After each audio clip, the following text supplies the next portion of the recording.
God's own laws. Loki, once the master of deception, now depended on the mercy of the one he had so often left in the shadows. When the bowl overflowed and Sigyn turned away, each drip crept like fire through him, twisting his features in agony. His eyes, when they met hers, flickered with both gratitude and resentment. He needed her, but the venom's torment mingled need with bitterness. Still, Sigyn returned every time, catching the next drop before it could fall. The myths do not say what passed between them in those moments, only that she stayed, her resolve unbroken. Scholars often call Sigyn the embodiment of loyalty, the ultimate symbol of spousal devotion. Yet, her sacrifice was more than an act of love. It was a quiet rebellion. By kneeling in the cavern, she defied the gods' vision of justice. Odin had crafted Loki's punishment to be absolute, to break him alone in the dark. Sigyn's refusal to abandon her husband became a shield, her presence a silent protest that denied the gods complete victory. The Eddas never assign her a motive, leaving modern readers to fill the silence with their own questions and interpretations. Was her endurance an act of compassion or a challenge to the order imposed by the gods? Each drip marked the passage of time, each bowlful a measure of suffering and steadfastness. Loki's laughter, once quick and sharp, faded into broken gasps. His words, sometimes curses, sometimes pleas, found no purchase. Sigyn's hands grew raw and ruined, but she did not falter. The cycle of pain and mercy continued, unbroken. In the end, it was not just Loki who endured the gods' punishment. Sigyn's vigil transformed it, turning isolation into a shared ordeal. In the darkness, her silent defiance and unwavering love became part of the myth, a testament to the power of presence, even when the world has turned away. Sigyn's vigil stands as one of Norse myth's quiet marvels, a steady presence in the shadows, her strength measured not in battle, but in endurance beside the one the gods condemned. As Loki writhed beneath the venom's relentless burn, Sigyn's hands never wavered. The Eddas remember her not for words or deeds of glory, but for the silent rhythm of her care. Her story reminds us that sometimes love endures in darkness. Sigyn's vigil continues until the twilight of the gods, Ragnarok, whenever that may come. Would you have stayed?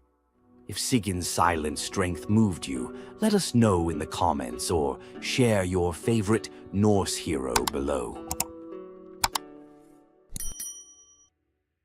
Hor, the thunder god, woke up to find his greatest nightmare had come true.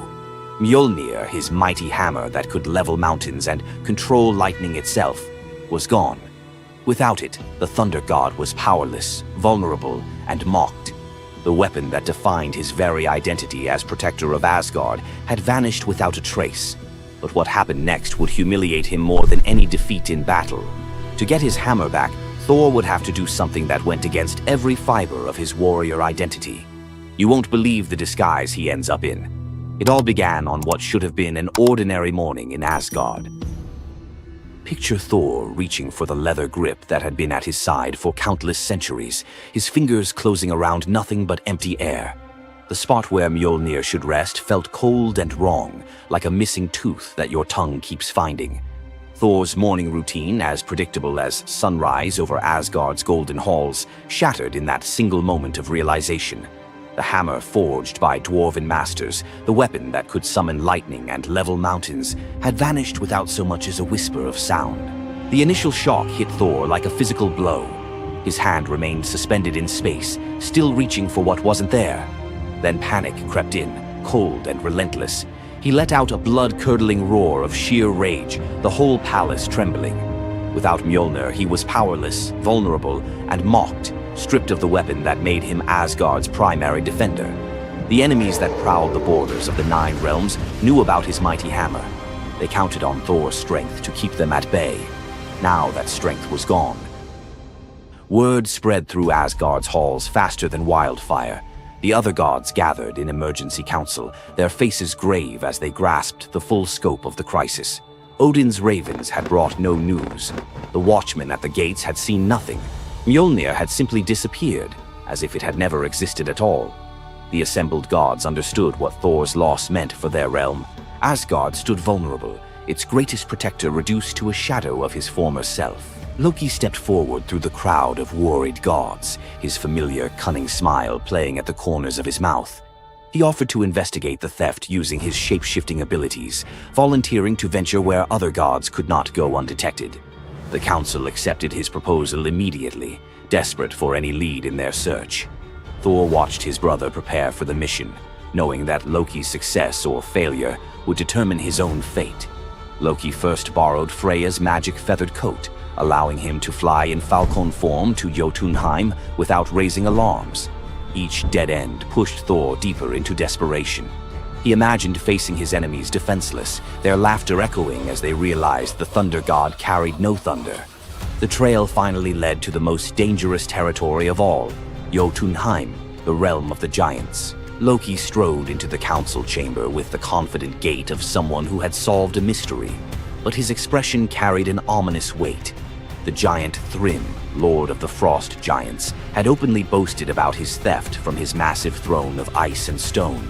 He had buried Mjolnir 8 leagues beneath the frozen earth of his realm, thrice deeper than any giant's hall, he claimed, placing it where even Thor's strength would be useless. Thrym had what he thought was a simple demand for the Norse gods. He wanted the beautiful goddess Freya as his bride in exchange for the hammer's return. The giant had fixated on her legendary beauty and grace, convinced that possessing both Mjolnir and the goddess of love would make him the most powerful being in all the 9 realms. His arrogance knew no bounds as he described his elaborate wedding plans to Loki, speaking of golden halls and feasts that would last for weeks.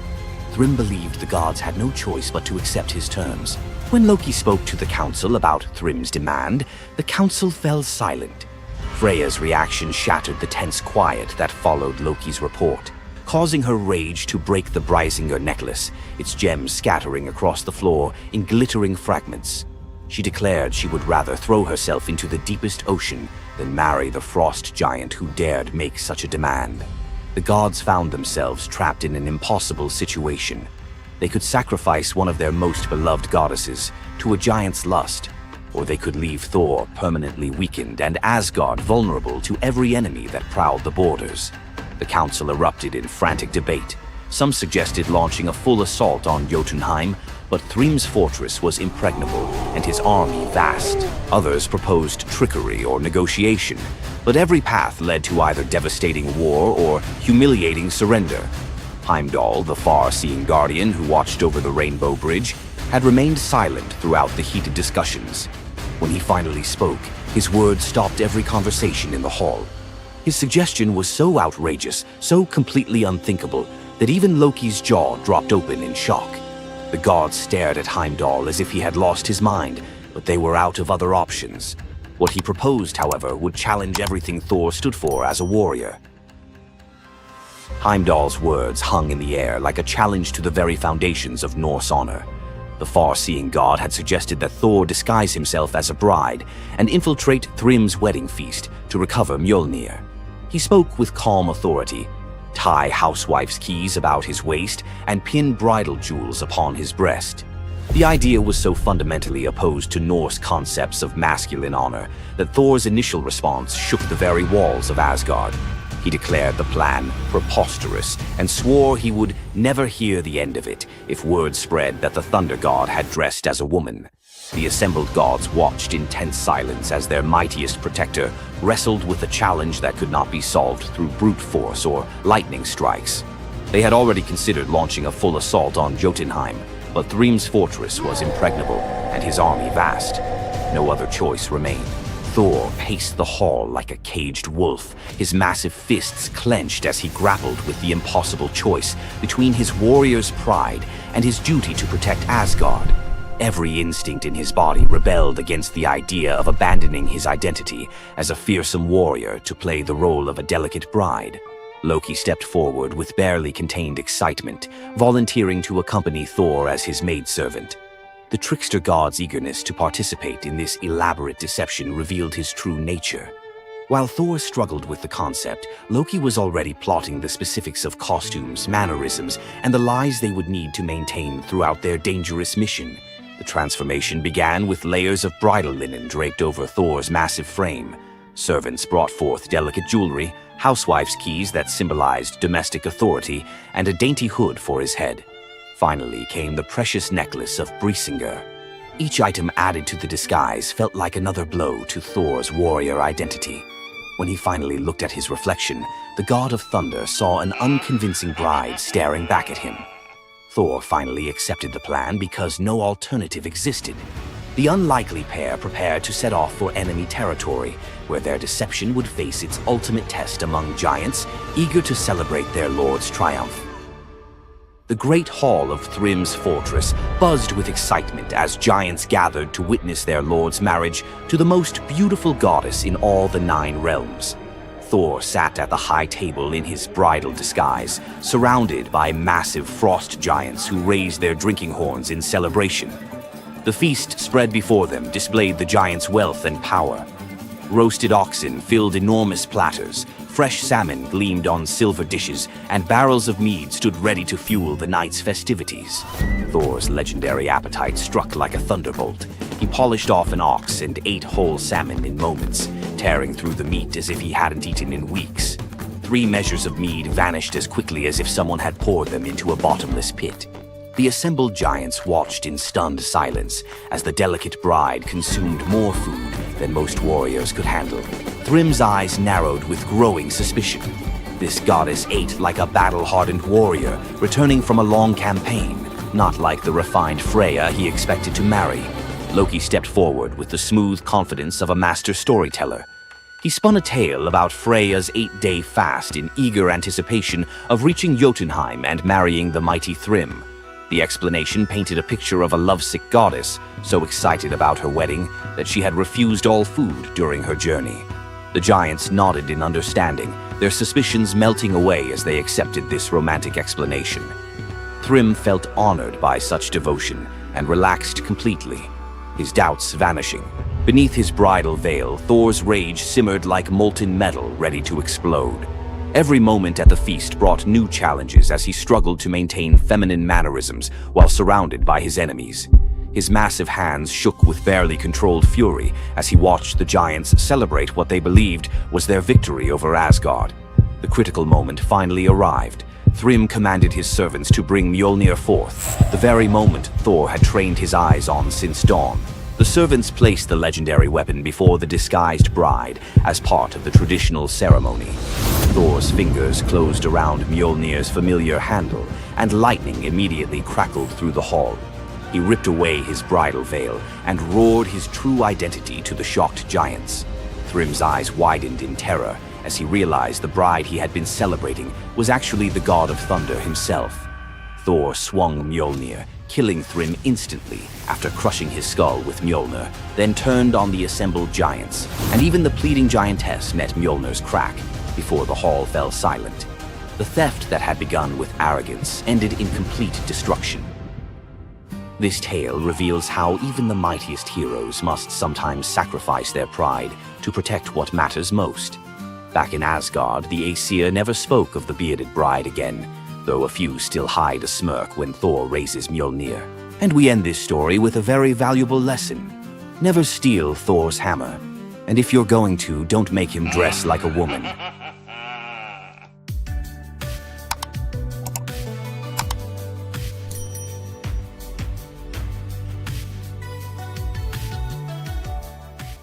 Imagine having a wish so powerful that everything you touch turns to gold. Sounds like a dream, right? But for King Midas, this dream turned into a nightmare. Let's dive into his tragic story. Once upon a time, King Midas ruled over a prosperous kingdom known for his wealth and opulence. But Midas wasn't just content with riches. He wanted more. He wished for the ability to turn anything he touched into gold. One day, the god Dionysus appeared before him and, impressed by Midas's devotion, granted him the wish. At first, Midas was overjoyed. Everything he touched, his food, his treasures, his furniture, transformed into gold. His wealth grew beyond imagination, and his joy knew no bounds. But soon, Midas realized the curse of his wish. He touched a rose, gold. He touched his food, gold. Desperate for a meal, he tried to drink water, gold. In horror, Midas realized that even his daughter, whom he loved dearly, turned into a lifeless golden statue when he touched her. Furious with the consequences of his greed, Midas begged Dionysus for mercy. The god, seeing the king's suffering, told him to wash in the river Pactolus. And in that moment, Midas's golden touch was taken away. The river's waters, now imbued with Midas's curse, carried gold downstream, forever tainting the land. King Midas's story is a reminder that greed often blinds us to the consequences of our desires. His once prized gift became his greatest curse, teaching us that not all treasures are worth the price. If King Midas's tale of power and greed left you thinking, make sure to subscribe for more epic Greek myths and their timeless lessons. Stay tuned for more stories of fate, love, and the gods' wrath. Centaurs. Half man, half horse, heroes or savages? Think you know the full story? Wait until you uncover the darker side of these iconic creatures. Watch till the end to discover what ancient myths don't tell you about the Centaurs. In Greek mythology, Centaurs were seen as both wild and noble beings. They were often depicted as powerful warriors, famous for their strength and skill in battle. But what if the truth behind them was far more sinister than anyone imagined? While some centaurs, like Chiron, were revered for their wisdom and kindness, many others were violent, uncontrollable creatures. These savage centaurs were known for their drunken brawls and uncontrollable rage. The most infamous event? The Battle of the Lapiths and Centaurs, where they fought against the Lapiths during a wedding feast, leading to a massacre of both men and women. Their brutal behavior was more than just a mythological tale.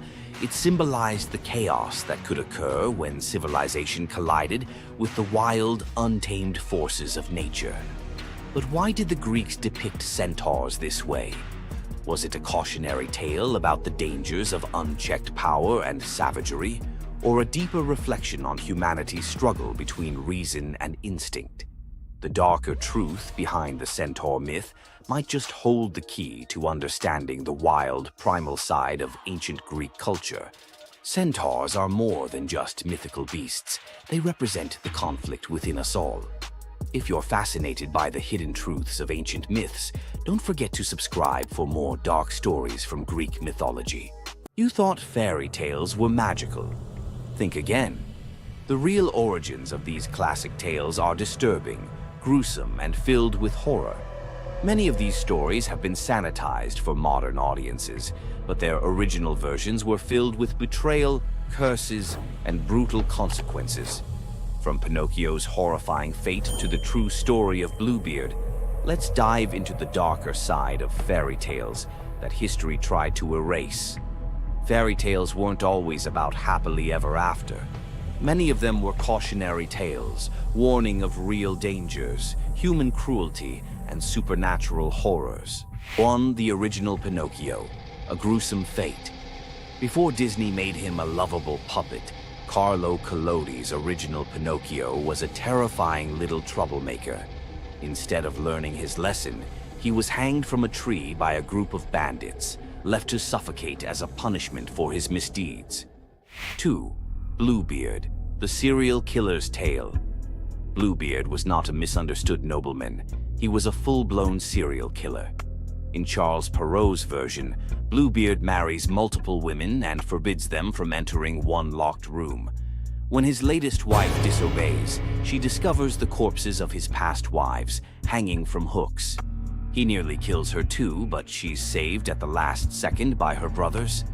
Some believe this gruesome tale was inspired by real-life figures like Gilles de Rais, a nobleman convicted of horrific crimes.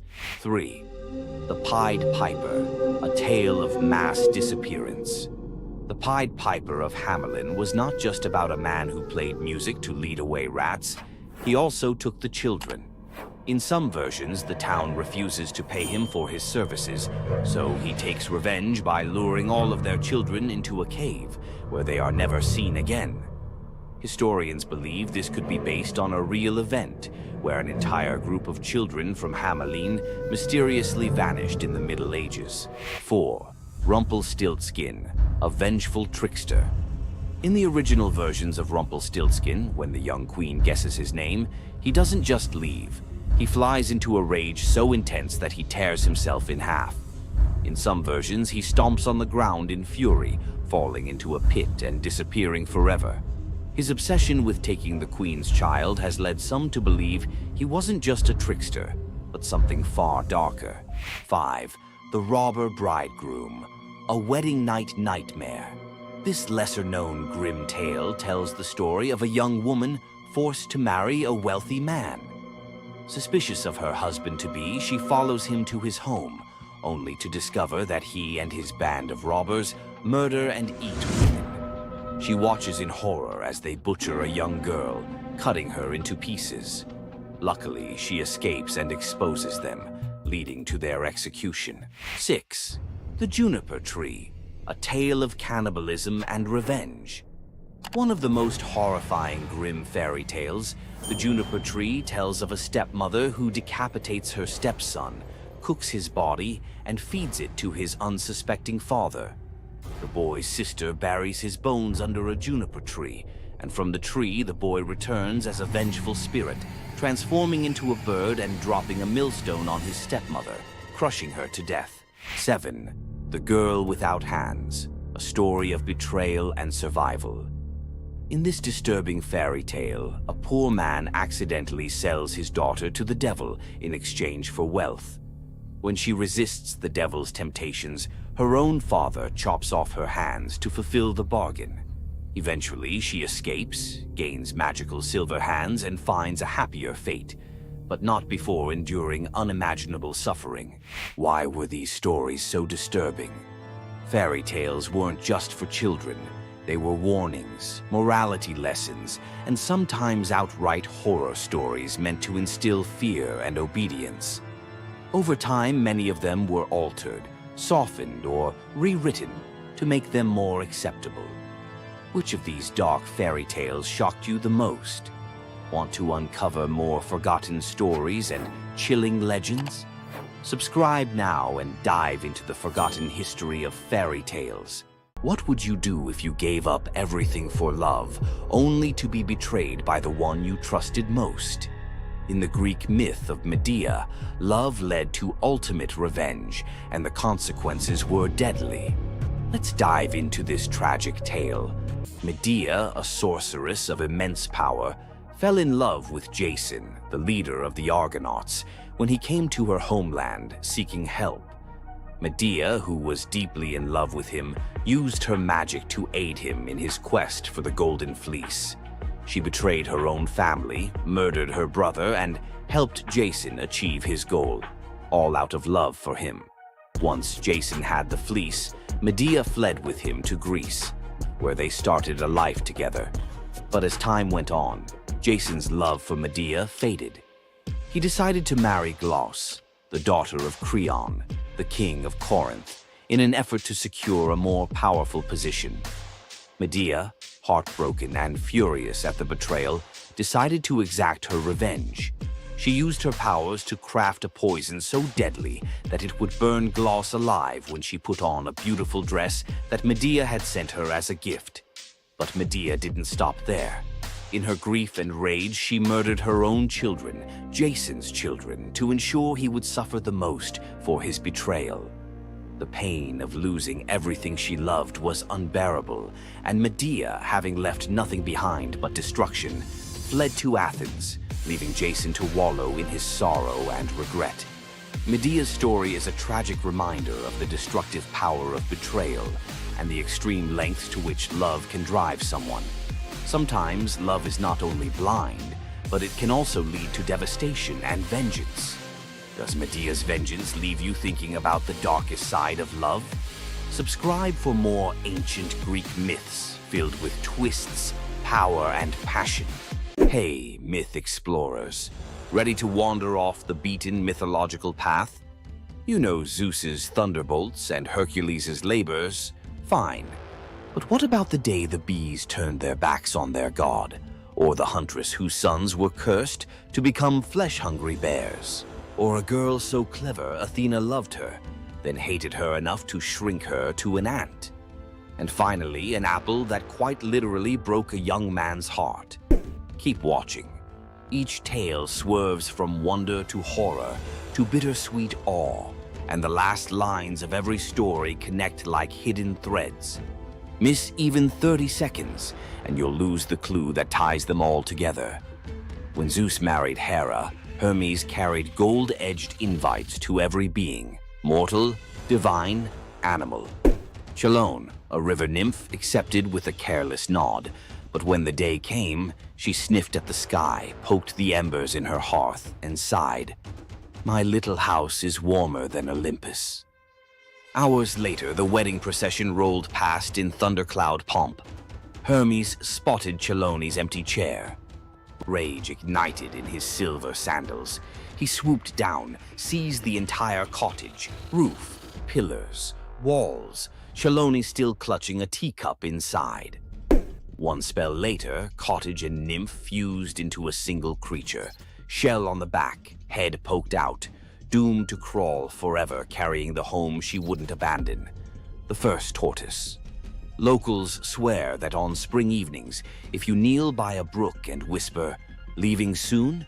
any tortoise nearby will retreat into its shell, tiny echo of a goddess-scorned recluse. Long before "Save the Bees" was a slogan, there was Aristaeus, demigod shepherd, inventor of cheese, olive oil, and above all, beekeeping. People swore the hum of his hives kept sickness out of the valley. Then one midsummer dawn, every bee lay motionless, wings stiff as parchment. The air that once thrummed with life sat dead and silent. The villagers called it the funeral of the bees. Desperate, Aristaeus trekked through reeds to consult Proteus, the shape-shifting sea prophet. Proteus, half seal, half seer, spat seawater and hissed, "The nymphs of the meadows curse you for the part you played in Eurydice's death. Mourn in their tongue, blood, smoke, and remembrance. The penance? 4 pure bulls and 4 unblemished heifers sacrificed at a spring, their carcasses left to rot beneath the sun. An act so revolting only the gods could read its poetry." Aristaeus obeyed, mouth clamped against nausea. On the third sunrise, he returned.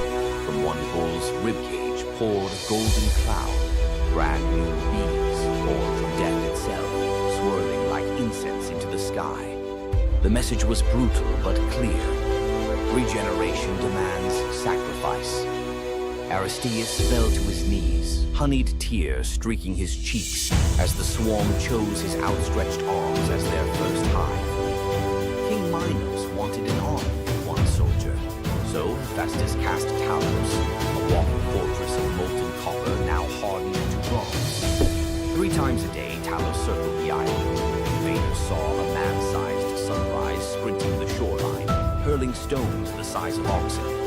Yet, the gods built Talos with a single flaw, a plug at his ankle, sealing a vein that pulsed ichor, divine lifeblood. Cue Jason and the Argonauts, desperate to dock.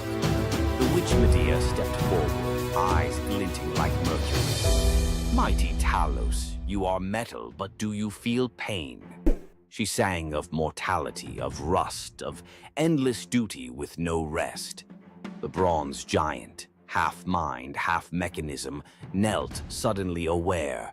A breeze teased the nail loose. One crimson gold jet spurted. Talos staggered, knees carving trenches in sand, and crashed, an empty shell echoing like a temple bell. Crete was silent but for the hiss of ichor boiling away. Local fishermen still claim some sunsets tint the sea bronze, Talos's lifeblood swirling just beneath the waves, hunting for its lost shell. Coronis of Thessaly loved Apollo, or thought she did, until a mortal soldier caught her eye.